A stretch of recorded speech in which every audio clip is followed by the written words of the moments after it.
प्रणाम करतनी सभे माँ बहन चाची सब कोई के कर जोड़तनी। जीवतिया के बहुत पुराना गीत कथा एक ही में दोनों बाटे रौड़ल प्रेम से सुने।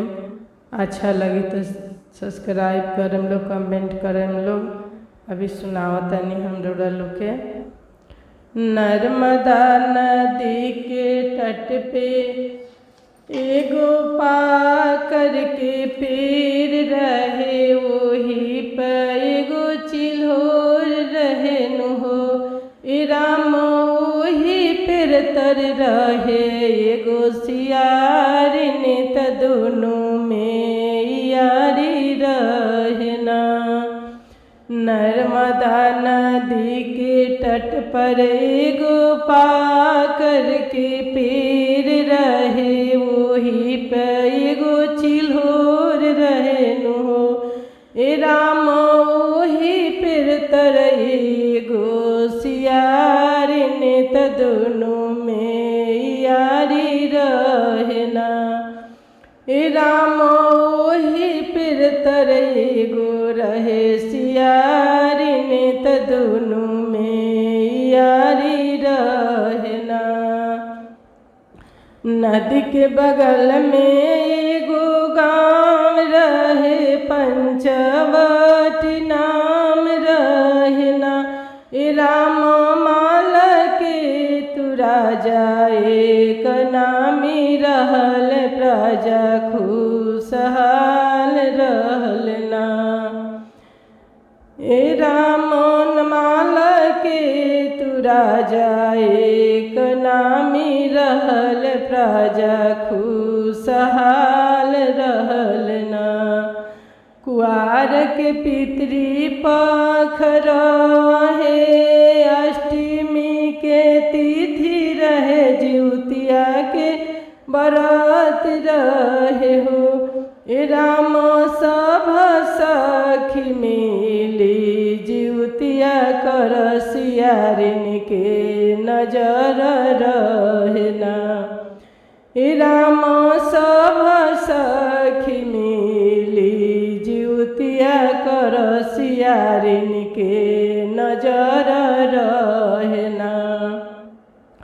सियारिनी औरी चिलो मिली राय कैली, हम जीवतिया करब ना। ए राम वही दीन नगर में व्यापारी मुअल नदी के किनारे अइल ना। ए राम वही दीन नगर के व्यापारी मरल नदी के किनारे अइल ना। भूखल सियारिन जब मुर्दा देखली, भूख नाही रोक पवली हो। ए राम वही दीन व्रत आपन तोरली, जीवतिया के छोड़ दिहली हो। भूख नयापन रोक पवली, वही दीन व्रत आपन तोड़ दिहली, जीवतिया व्रत छोड़ दिहली नु हो। चिल्हो आपन तियम ना छोड़ली, व्रत निभवली नु हो। ए राम दूसरे जन्म में दोनों बहिन भैली, ब्राह्मण कुल जन्म लिहली हो। ए राम दूसरे जन्म में दोनों बहिन भैली, ब्राह्मण कुल जन्म लिहली हो। भास्कर के चिल्हो बर बेटी रहल, नाम शीलवती रहल हो। ए राम सियारी न छोट बेटी रहल, पुरावती नाम रहल हो। ए राम सियारी न भास्कर के छोट बेटी रहल, पुरावती नाम रहल हो। भास्कर पिता बेटी के लालन कैले, अवरु से पालन गईले हो। राम पंचवटी गाँव में बियाह कैले बेटी के दान कैले हो। राम पंचवटी गाँव में बियाह कैले दोनों बेटी के दान कैले न। शीलावती के 7 पुत्र सेना के तू पूरावती के माल के नसेना। राम बुद्धि से रहले बुद्धिमान तमाल के तू राजा रहल ना। शीलावती के 7 पुत्र सेना त पूरावती के माल के नसेना। राम बुद्धि से बड़ी बुद्धिमान तमाल के तू राजा रहल ना। शीलावती के 7 पुत्र भइले त दिन दिन सियान भइले ना। राम पूरावती के पुत्र होत गईले सब मरी गईले ना।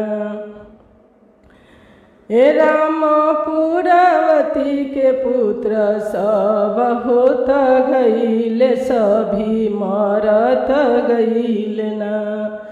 शीलावती के बेटा सब काम कर राज में उनकर नाम करना। राम पूरावती के मन में जलन भइले त लागे कि ई मरण भइल ना। राम पूरावती के मन में जलन भइल लागे ई मरण भइल ना।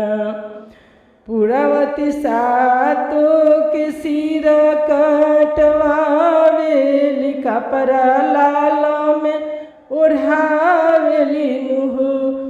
राम 7 सिर शीलावती के घरे भेजली जिउतिया माई के लीला सुनी है।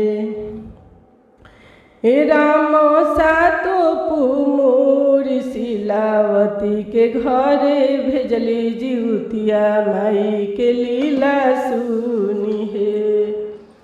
देखी जिउतिया बाहन माटी के 7 गो सिर बनावेले हो।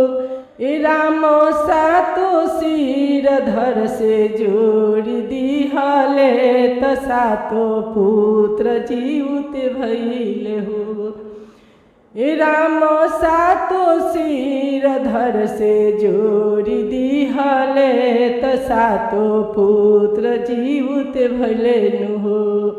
जौन सिर कटल तवन सिर फल फूल मेवा भइले हो।